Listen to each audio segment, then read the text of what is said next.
Hi there, welcome to On Knit If I Want To. I'm Andrea Mowry of Drea Renee Knits, and this is a little weekly podcast where I try my best to answer some of your questions. Today I'm doubling up on my knits. I'm actually wearing both the patterns that I released this year.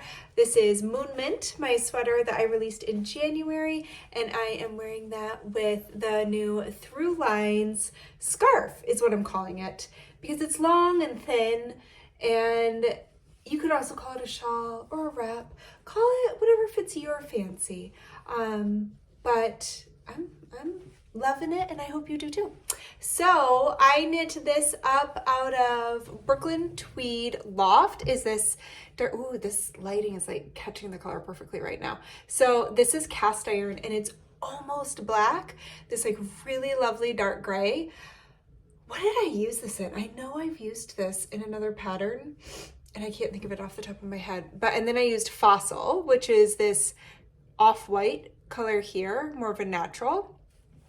And so I dove into my stash and found those. And then I knew I would want some kind of color to keep it fun and interesting for me, because I just am always drawn to the color, even though I've been loving my black and white projects the past few months. So I grabbed Spin Cycle yarns dyed in the wool, and this is Castaway, which is one of my all-time favorite colorways. I'm actually gonna just hold this out for you so that you can see the movement of the color. So it goes from like this kind of gray blue to a deeper blue, and then it fades into this orange. And if you know me, you know, and then it's coming back to the blue again, but you see how pale? Ooh la la. And you can see that texture. Ooh, if I do it this way, do you see this texture? So this I actually took from my Ginny cardigan, which I cast on a new one of those, and it's languishing, and I really want to finish that one. But it's just like a little seed stitch row. There's a I played with it. I extended it a little bit, but that's where I got the idea from, was my Ginny cardigan. And there's this fun little slip stitch design. And then in the middle, if you look closely, you'll see that the middle of the clerk where you use your fun pop of color. Let me show you where it's a little more contrasty. There we go. So these are actually pearls in here. So they add texture, and I just love it. So I hope you do too. This is the wrong side if you wanted to see the other side, which, there you go. Now you can see that side. I know I had a few people asking, like, what does the back look like? So there you go. And there is a triangle. It's just a really shallow one. And it's funny, I find it so easy to wear, and so did all of my testers. All of my testers were like, oh, I wasn't sure if it was going to be hard to style because it's a longer wingspan, and they were like, but actually it's so easy. It's because it doesn't have a big deep triangle or crescent anywhere. It's just easier to wrap around. It really is more like a scarf, and I kind of traditionally would wear it like this. There's just not enough space. With just, these guys hanging down, but I love that they are long enough that I can easily wrap it completely. So like when I'm out walking, this is how I wear it, because I want that like, oomph. But if I'm wearing it more for style, or I'm inside and maybe I don't want to be quite so bundled up, then I'll just let these guys hang down. So where'd my other one go? There she is. So there we go. Through Lines, Moon Mint. Brooklyn Tweed, Spin Cycle yarns, Farmer's Daughter fibers. Okay. Anything else? Anything else to catch up on? I don't think so. I think we can dive into some questions. I made the mistake of not putting my phone on focus mode, which I usually do before filming these, and right now my whole family is very chatty, so I try my best to not look at what they're discussing. Okay, let's start. First, hydration. After this, I'm gonna make a cup of tea. I'm already looking forward to it. It's gonna be great. Okay, Would you recommend, this is question number 1, would you recommend spindle spinning to someone completely new to spinning? And if so, what kind? I'd love to dip my toes into spinning, but I'm not sure where to start. So this is a question that I would love to have in a group setting where everyone could chime in, because I know from people I've talked to about it that I have seen both sides of the line. I know people who did try to learn on a spindle and really struggled with drafting. And then they learned on a wheel, understood drafting, and could return to the spindle, and then the spindle was easier for them. I know other people that started with a spindle and then moved on to the wheel. And there's people that are just in one camp or the other. They're not spinning on both. So here are some pros and cons. I will say I learned on a wheel. So that's what I know, is that I did learn on a wheel. I think because of that, when I went to go try spindle spinning, it came a lot easier to me, such as like support spindle spinning. I don't know that I could have jumped into that without having already done long draw in a class. I learned it on a wheel. Now, so if I was to say, if I was going to learn on a spindle, I think personally I would learn on a drop spindle, because the physics of that one feels easier, at least to me, to grasp. I had a longer learning curve with support spindle spinning than I did with drop spindle. Drop spindle, I could kind of pick it up pretty quick. And the good news is with either method, you can do what's called a park and draft. So you're not actually trying to spin your spindle while you're drafting fiber out. So if you are brand new to spinning, you're probably going, I don't even know what drafting fiber means. So what that means, I actually can see, I think there's a little clip of fiber on the floor, because I'm a spinner and this is my studio, and you find little things like this.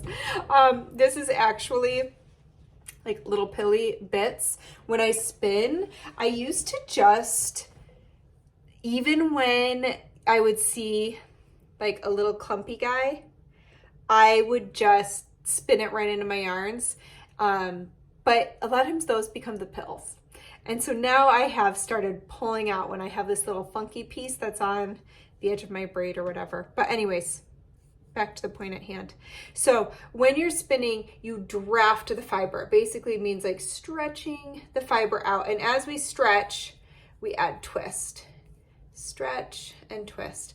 And as that twist gets added, this is a horrible example because of the fact that this is like the gnarly stuff at the end.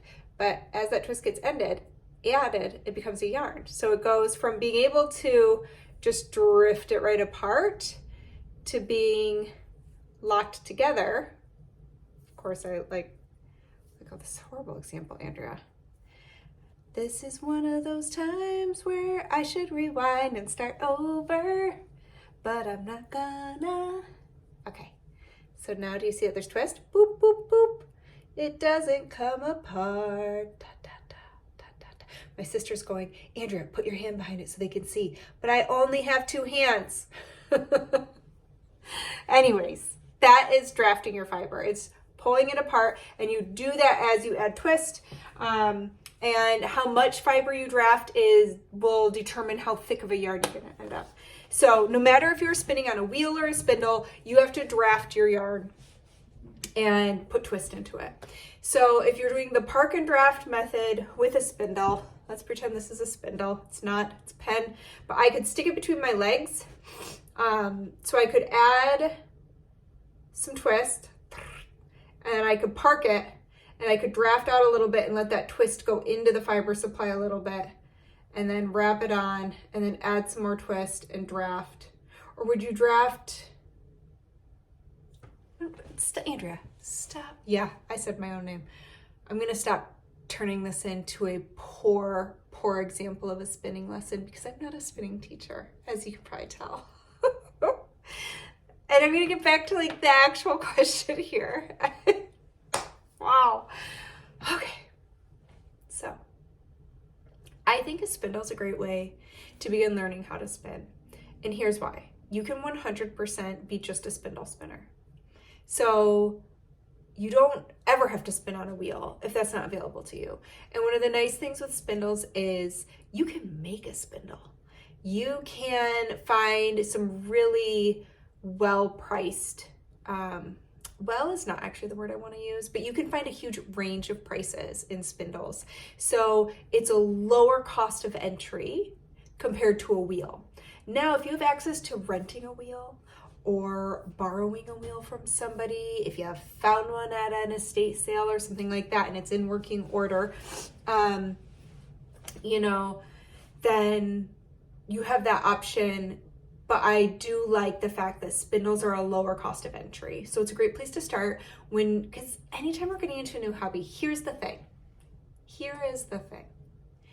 A lot of fiber arts are real pricey. They're real spendy they have the ability to become very spendy. And if you think about like weaving a loom, you can start with like a little loom and then you can get into the big mama looms. And it's the same with wheels and even spindles. There's so many different degrees. And until you know that you love a form of making, at least personally, I don't want to invest a ton of money until I know like, oh, this is something that's going to be a big part of my life. The tricky thing is you do want to use tools that make it easier. So sometimes when we're first learning something, we use the cheaper end of a tool, and that can mean that we have a little bit of a harder time. Like I remember when I first started knitting, I had some knitting needles that were just pretty awful. They were circular knitting needles, but they were so stiff that I remember trying to heat them up with a blow dryer to get them to like become more malleable. They were so hard to use that it affected the experience. So I don't know why I'm going on this side tangent. I guess it's like a catch-22 because I don't think you should invest a ton of money into something before knowing if it's for you and being sure that you love it and it's something that you want to stick with and do. But also, then there's the conversation of if you're able to invest in quality tools, they also make the making easier. I'm really getting off topic. So let's go ahead and rein it back in. And my whole point was spindle spinning has a lower cost of entry. So I think it's a great way to get into spinning because if you don't like it, not the end of the world. But I do think there are some people that are going to find it easier to start on a wheel just because I've talked to a lot of people. I won't say a lot of people, I've met a number of spinners who could not get the hang of spindle spinning. And then they learned on a wheel and they were like, oh, and it clicks. And then they can go back because now they know how to draft and they can spindle spin. So at the end of the day, your question was, I want to dip my toes into spinning. Where do I begin? Sorry, I went on a side tangent there. So I do think that a spindle could be a great place to start. If you have access to other things so let's say you start with a spindle and you decide, I'm not loving this. Don't give up till you kind of get that muscle memory figured out, because I do think that with anything, there's going to be a learning curve. And just know that in the beginning, it's a little awkward, just like learning, I think, any craft. But also if spindle spinning doesn't click and you have access or can find access to a wheel, give that a try too and see if it's a better fit. I think one of the best examples I saw of this in the knitting world was I taught a group of new knitters, of people who had never knit before. I taught them how to knit. And this was just at my house like 10 years ago. And my neighbor was really struggling with knitting. Like it wasn't super fun for her. It was really tight. Her tension was really tight and just kind of battling it. And then I think it was actually our local yarn shop had the insight to say, let's try teaching you continental, because I had taught English. That's the only way I knew how to knit. And that clicked for her right away.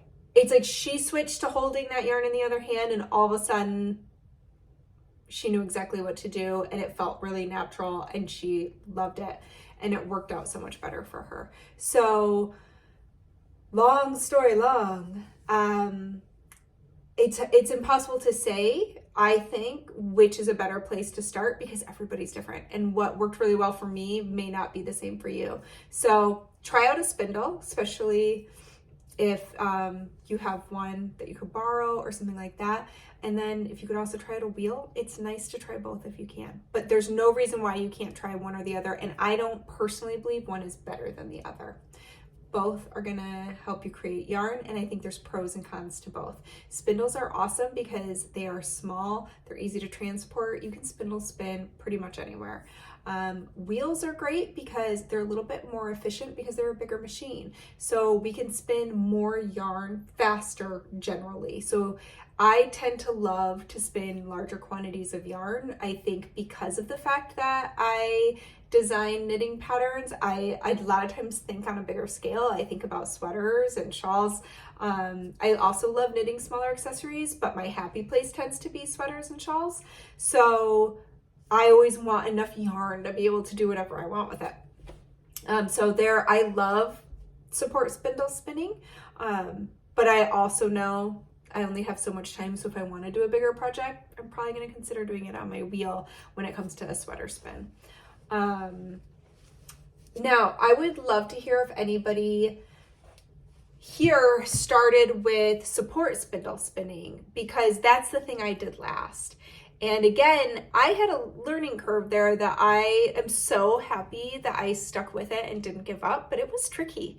So I would love to hear a different perspective if somebody was like, oh no, support spindle spinning was where it was at for me. That's the first thing I learned, and it, you know, I have heard of people, there's one spinner that I can think of off the top of my head who support spindle spinning is really what touched her heart, and she just fell in love with spinning because of it.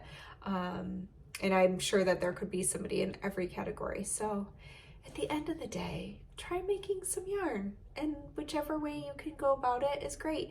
I don't think there's one that's better than the other. As far as where to start, I took a class at my local fiber shop when I lived back in Portland, Maine. It's owned by my friend Casey, and it was fantastic. I also took a long draw class there. It was so great. If you don't have access to somewhere where you can take a class in person, then I think there are great resources online. One of my favorites is School of Sweet Georgia. I have mentioned that one here quite a few times, but I mean, you can even find things on YouTube. I love Rachel Smith, Woolen Spinning, has a Patreon, and her classes are actually some of the ones I've taken on School of Sweet Georgia. She's a wealth of knowledge. There's craftsy classes. I've taken worsted to woolen spinning on there, and I took Jillian Moreno's ply class on there. So there's information everywhere. But I hope you try it. And that is the end of my little speech there. All right, let's go on to the next question.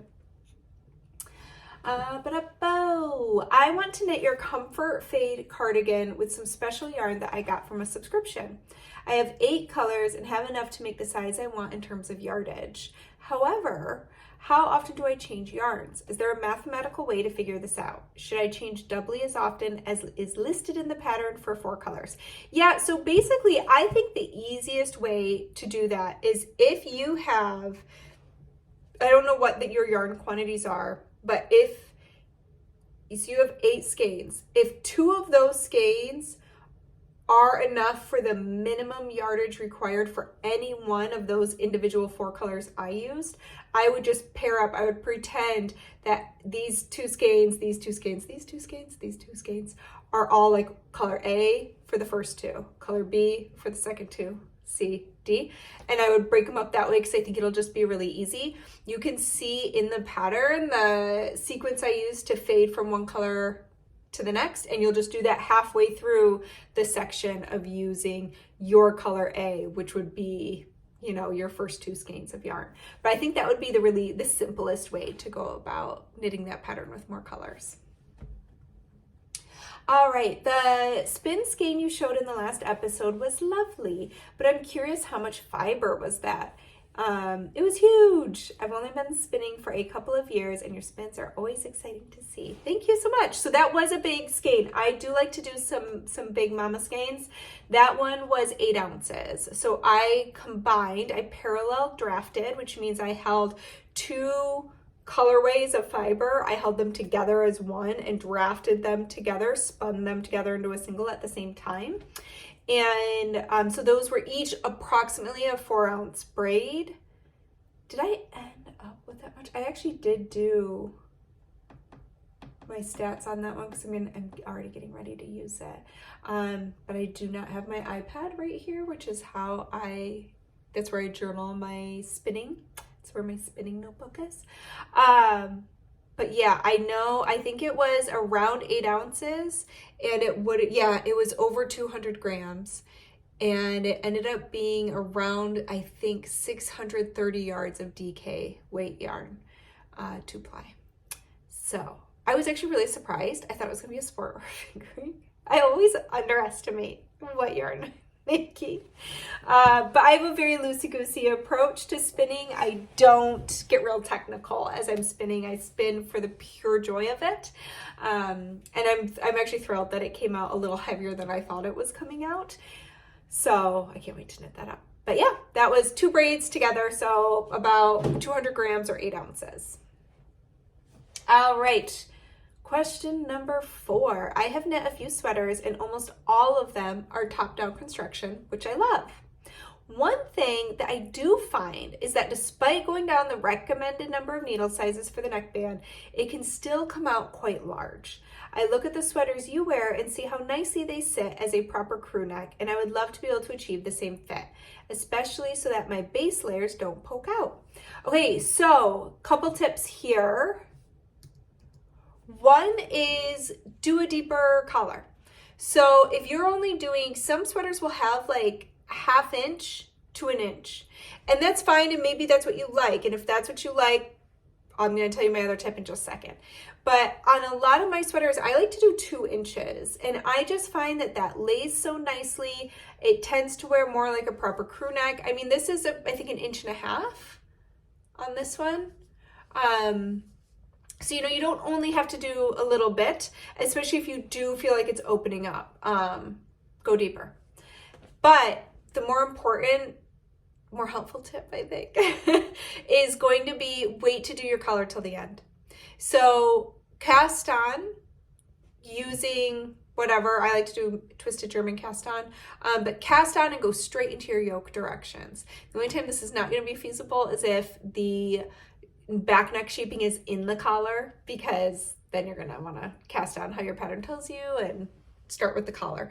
But otherwise, you can cast on and go straight into the yoke, skip the collar altogether. Then after you're done knitting the sweater, go back, pick up stitches for the collar and knit your collar this way and then bind off.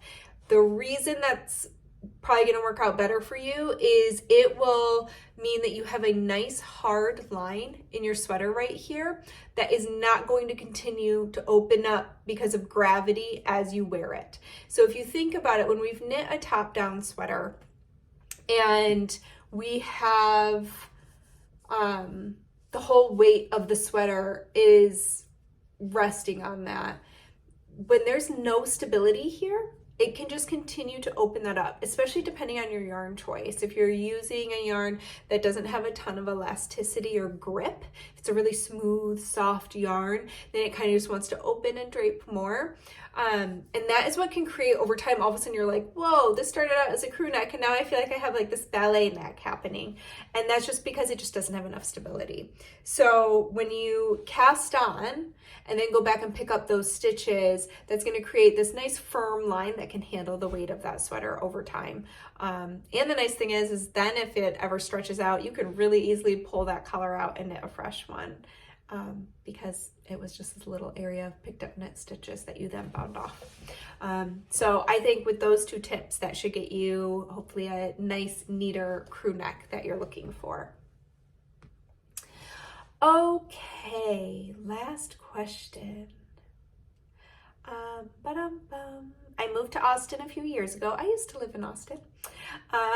And I'm learning that the cold season is so short here. Yes, it is. But I love to knit and wear me-made garments. Which of your patterns would you recommend for warmer climates? Even patterns that could easily be adjusted to a lightweight fabric. Any fiber recommendations? Hoping to get something on the needles and have it ready to go for the warm weather, which will probably be the end of March.